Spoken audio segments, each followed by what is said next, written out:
Hi guys, welcome back to my channel. If you're new here, hello. So as titled, this video is going to be me sharing my experiences with you guys about finding my first full-time corporate job. This was requested by a subby in a recent video.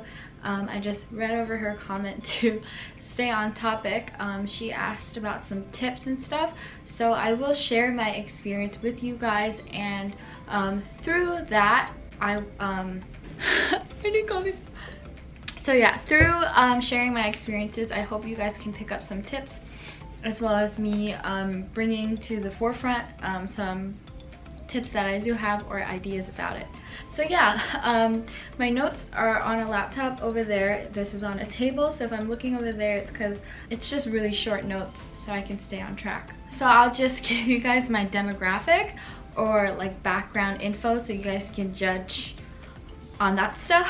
So yeah, I am 23 years old. I graduated from a 4-year college university in 2017 May, and I have a bachelor. I feel like I'm on like reality television. Okay, sorry.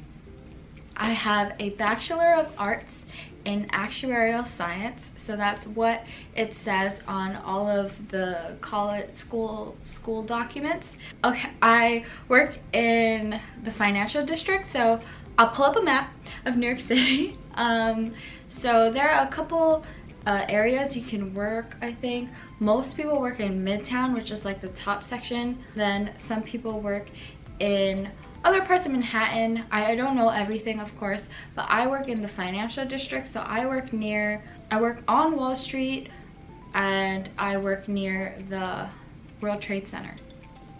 So yeah, so those are like the business hubs of Manhattan. I think I got everything. I really hope I didn't miss anything. Yeah, so I think I got everything. So yeah, obviously the job hunting tips are more specific to what I do. I know my best friends are in different industries. Like I have a best friend that is pursuing nursing, another one pursuing dental hygiene, and another one pursuing law. So of course this is very different, and I would say I'm in business, simply put. So yeah, okay, one last thing is that the degree that I do have is not directly correlated with my job. That is because I couldn't find a job. Honestly put, I could not find any job in New York City that was the actuarial path. I did get a couple of interviews, never got a call back, and I really wanted to work, you know, start working, building my experience, getting some money, paying off my loan, college loan.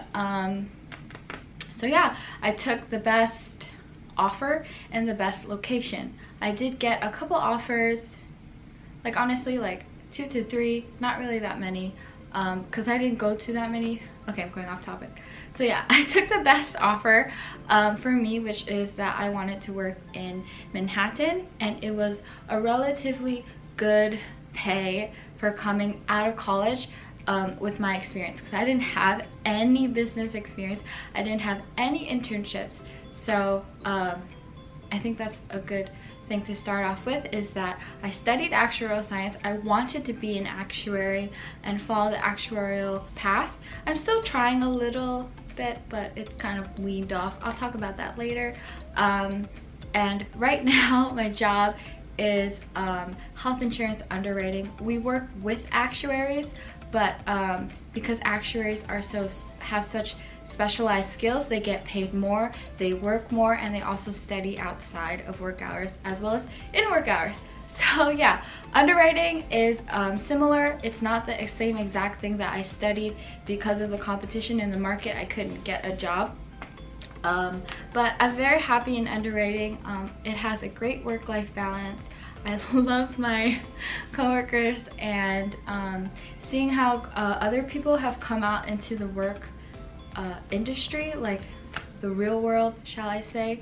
A lot of people work late hours and they take their work home, which I feel like is why they get paid a higher salary, because technically they are working way more hours. So I work 9 to 5, 9 to 4:30, 9:30 to 5, whatever, and I don't have to take my work home. So there's that. Sorry if this is all over the place. There's just a lot of information. Like, I could make so many different videos about this topic. Let me know if you want any other video topics similar to this, like job, real life stuff. I am just here as a vessel of knowledge because I love knowledge. I love sharing everything. I don't try to hide anything. If I wasted my time learning something, I want to save your guys' time so you guys can take that and learn and then make your own mistakes and learn from those. So yeah, it all started in August 2016, which is when I first started applying for internships. At that time I was a sophomore and it was becoming the summer of my sophomore year.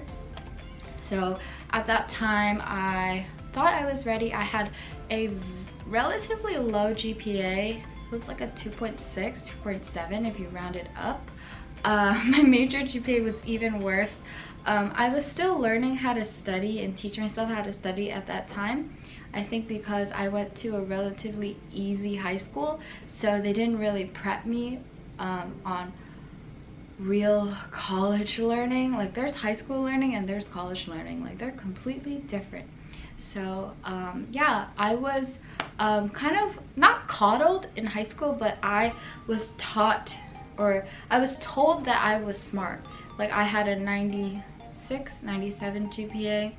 I did okay on SATs and I thought I was like a higher percentile, and then when I got into college and it was a good school, I was like the lower percentile. So yeah, I was playing catch up, basically. Catch up. So yeah, I just kept applying. I applied. A lot of my friends, like, they were like the people in DSP in my professional fraternity, they had way better GPAs. They were in the business school, so they were getting callbacks and interviews, and I wasn't, and it really sucked. So I knew that I really needed to bring up my GPA, and that's why I spent a lot of my time studying and teaching myself how to learn, as well as having my own free time, because you know, you need to be happy. So yeah, I put that first, and I didn't really get involved that much in clubs and stuff and organizations. I really just honed in and tried to bring up my GPA. So just to fast forward, like, that summer I didn't get a job. I took online classes to catch up in order to graduate on time. And then junior year, I think I passed, yeah, junior year I passed another test and I brought up my GPA to like a 2.8. And I was still applying, still trying to get internships, because when you're a junior, you can only apply for internships because you're not going to be in the market, full-time job market yet. So I still didn't hear back. I never got any callbacks for internships for actuarial, and then sometimes I would apply for like things outside of actuarial, so like claims and underwriting, and I would hear back for those. But for actuarial, I would never ever hear back. I heard back for a training program with Catlin. It was like a developmental program, but I was like cut off in round 2. So yeah, and then I just kept trying. I knew that I needed to hit that 3.0 GPA mark. So I just really worked hard at it. I'm sure you guys know, in school there are those classes that are known campus-wide as the easy classes. So I got myself into those classes, got an A, and then and I did well in the math classes that I was in. And then I did well in those classes, I think because the professor finally knew what he was teaching and cared about his students, as well as I finally learned how to learn from a textbook, and the professor being knowledgeable also helped. So finally, senior year, my fall semester, I got onto the dean's list, which is when you get a GPA over 3.5. I feel like I'm telling you guys like a success story, but it's my own life. So yeah, I finally felt like I was on track. I think at that time my GPA was like a 2.9 or 2.89, 2.9, I can't remember. But I know that I rounded it up to a 3.0 on my GPA. So my tip is that if you have a GPA, I'm sure you guys don't have GPAs as low as I did, but if you have a GPA that's like a 3.15, 3.16, and you don't think the employer is gonna double check your transcript, or they usually don't, they just want the diploma, round it up to a 3.2. I would say that it really doesn't hurt, because mathematically rounding, that's how it works. So I would say do that. If you got on Dean's List, add it on to your resume next to your GPA and say which semester you got that. That really helped. So when I put that on my resume that I had a 3.0 and then I was on Dean's List, I looked like a regular student on campus that was working. Sorry, there's like a giant thing in the window. So it looked like I was a regular student. I did relatively well in school, you know, rather than like a 2.8 with nothing. So yeah, really work hard. It's definitely a sacrifice, but at the end of the day, when you hit those goals, it's so worth it. Sorry if this is a lot of school talk, but I think all of my hardships at school really developed the type of worker and person that I am now. So yeah, so for work, for job hunting, I didn't get any internships at all. So when I graduated college, I had 2 actuarial exams. I think actuarial exams come with a lot of merit to jobs that are not for actuarial science, because people that talk about actuaries and stuff, they talk about them very highly, I would say, because it's very strenuous, a lot of time, a lot of studying, math, hard work, and smarts to pass those exams. So yeah, I think they were weighted very well outside of actuarial, because actuarial is very competitive right now. I think most people graduate with 2 to 3 exams undergrad. So because I had that, it helped me with my low GPA. And yeah, I was involved in school. I did dress it up. It doesn't hurt to dress it up. If you're not gonna get caught for it, do it and make it sellable. I'm not gonna lie to you guys, that's exactly what I did. It doesn't hurt to dress up what you did. Everyone is doing it, so don't feel bad about it. You really just have to compete with the market. Okay, sorry, that was like a crying baby noise, so I stepped away, but I'm back. So yeah, I think my entire senior year, once I got on Dean's List, I applied to so many jobs. I applied to about, I think on average, 3 to 4 job applications every night before I went to bed. I guess on weekdays to make it more accurate. Over time, that is a lot of jobs. To this day, I still get rejection emails from job applications that I have done before, which I think is funny. So yeah, definitely do as many applications as you can. Make sure that it is tailored to that job, and read the skills, read what they're looking for, and try to dress up yourself on paper to that exact job application. The more you do, the more used to applying for jobs you get. It's a very calculated system for applying to jobs. You put in your address, your zip code, your sex, your gender, your ethnicity, you plug in your resume, it pulls all of your skills out, you write a little blurb, just date it and you sign it and you apply. That's about it. I can probably do one in like 5 to 10 minutes. The hardest thing is getting your resume in place. But yeah, definitely get as many applications out there as you can. If you're not hearing, so I know a lot of girls or guys also set it in a very small circle. So I first started off with just actuarial, just Manhattan, like New York, and just entry-level jobs.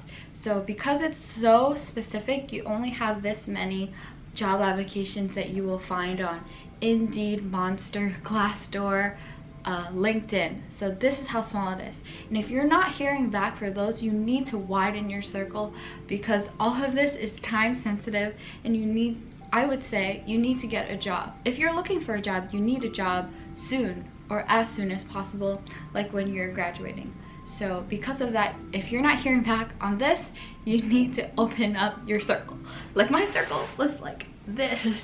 So I started applying to everywhere. Middle America is definitely where all the where a lot of the jobs are, is Middle America, I think, because that's where it is most cheap for companies to headquarter, because the rent is the cheapest. So because they can headquarter there, they can have a lot of jobs, supply jobs in that area. Sorry, the AC's on. So yeah, if you're really not desperate, but if you really want a job and you're willing, Middle America, I think, is where it is at. Like or even like I see a lot of jobs in Charlotte, North Carolina. Everything is in Indianapolis, as well as I still apply to like Florida, California, because those are beautiful places. And I was desperate at that time, so I was applying for underwriting. I didn't want to do sales, because yeah, I just didn't want to do sales. I didn't want to deal with people all day, every day. I wanted a more back office job. I think that's what they call it. So yeah, I applied for underwriting, actuarial, like business stuff, a bunch of stuff. I can't even remember. But if it was suggested in Glassdoor and in Indeed, I applied. If they wanted an entry-level person with, like, if I met the basic requirements, I applied, because I wasn't hearing back, you know. And yeah, you're not in control of the market, you're just part of the market. So if the market chooses you, I think you have to be very grateful, and yeah, just take what you can get, because it's very competitive right now. I would say I got incredibly lucky. Like, I could start crying about it, but I won't. But yeah, so I told you guys, I just applied. And then in like April and May, around the time when I was graduating, I started hearing back. I think because those companies were looking to hire new hires that just were college grads. So I started hearing back. I heard back from a bunch of insurance places, like Allstate. I was considering being a claims adjuster specialist at Allstate, but it was in like the suburby area of New York. I had applied to a lot of jobs in Jersey City, because the commute is like 2 hours out there. Oh yeah, and I did accept the claims job offer, but I asked around in my fraternity, mainly my my big bro.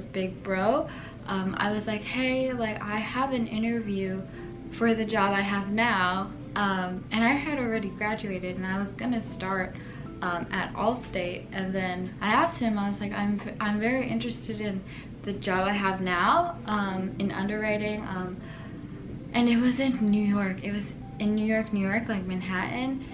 So I had already agreed to do that Allstate job. So I asked him, like, is there any way I can back out? And he was like, did you sign anything? Did you put your name on any papers with Allstate? And I checked out my emails, I checked my memory, and I was like, no, I didn't. I just took a phone call, and I said yes.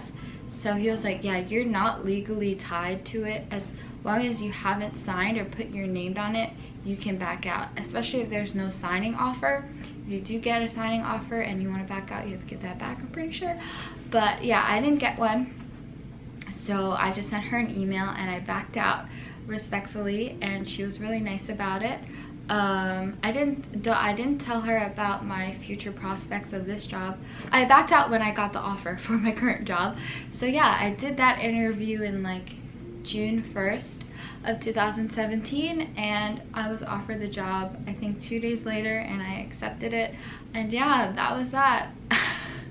That's my story for job hunting. It's incredibly hard. I hope it's easier for you guys out there. I hope you guys can see that it was very hard. But yeah, definitely things work out things will work out for you as long as you work at it, work really hard, never give up. But also be flexible with your aspirations. Like I know people are really stubborn and they want to do what they want to do, but I'm very glad that I was flexible with it, because at the end of the day I didn't know how much I could study, because actuarial is a lot of studying. But yeah, that's where I am now. Obviously I don't know everything. I'm not my life isn't fully together. I'm still figuring it out. I think your whole life is just figuring out what you want and you working for what you want, and as long as you're happy, I think that's what it is. I think life is about the struggle. I think life is more about the struggle and the journey rather than the end goal, because once you get to your goal at that time, you just want something else. So yeah, I guess to share with you guys, that's why I started YouTube, because I had a lot of free time. I was really glad that I have a lot of free time. My job has a great work-life balance compared to the other people that I know. I always wanted to start YouTube. I've had my account since like 2008. When I was younger, I would go into the bathroom like before I showered and take my makeup bag in there with like the smallest stuff. It's like the stuff that comes in the bundle when you buy like 2 lipsticks at Macy's, the counters, and then they give you like a whole bundle with like eyeshadow and like a tiny mascara. Like I would take that in the bathroom and then just like talk to the mirror and pretend I was a YouTuber. So yeah, ooh, get emotional. But yeah, I'm so happy with where my life is. Of course I'm still figuring it out. Thank you guys so much for watching. I hope you guys enjoyed. So yeah, I had a lot of free time and I didn't want to spend that free time studying for actuarial exams. I wanted something like more creative. Like I understand that I'm okay at math, like I'm good at math and school stuff and book stuff. It didn't come to me naturally. I had to learn, I had to teach myself how I learn, you know, like studying habits and stuff like that. But I didn't feel full in my heart. Like,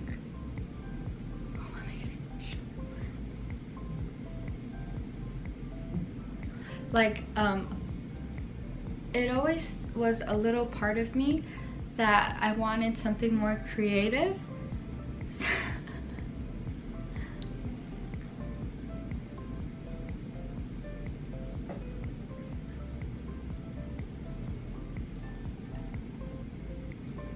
I'm trying not to cry.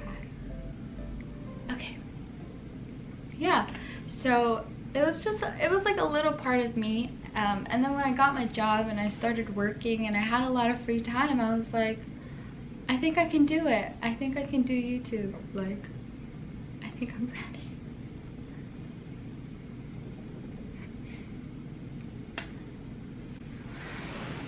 Okay, sorry. I've been very emotional the past few days, so yeah. I think the older you get, the more emotional you are. I'm trying to calm down. But yeah, they're happy.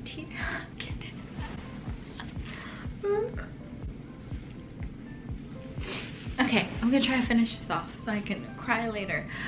Okay. So yeah, with everything going on in my life, I think at that time I did start consistently uploading. But yeah, so in that schedule that I was working at, I was ready to start YouTube and to consistently upload. I know I watch a lot of videos on like how to start a YouTube and stuff and how to grow organically, and what I kept seeing over and over again was consistency. And I do watch a lot of YouTubers and I do keep up with the ones that are consistent. So that's what I try to keep on this channel. I know I'm going off on a tangent, but I don't want to leave you guys hanging. Don't worry about the crying or the tears. They were happy tears because I am so grateful for having a channel that is growing, you know. I'm so happy for all of you guys that join this little family. I'm really trying not to cry, but yeah, they're happy tears. I'm grateful for my growth and I'm excited for the future. I think that's a good place to end off before my makeup gets ruined. But yeah, thank you guys so much for watching. I hope you guys enjoyed this video. I'm pretty sure I missed some things, so comment down below and I'll try to answer. Let me know if you guys have any other video requests. I can talk about these different topics like all day, every day. But I'm gonna cut it off here because I think it's getting too long. So yeah, thank you guys so much for watching. If you guys liked, please like. If you're new here, this was a really strange video for you guys. First video for you guys to watch from me. But if you guys want to see more, please subscribe. And as always, I'll see you guys in the next one. Bye!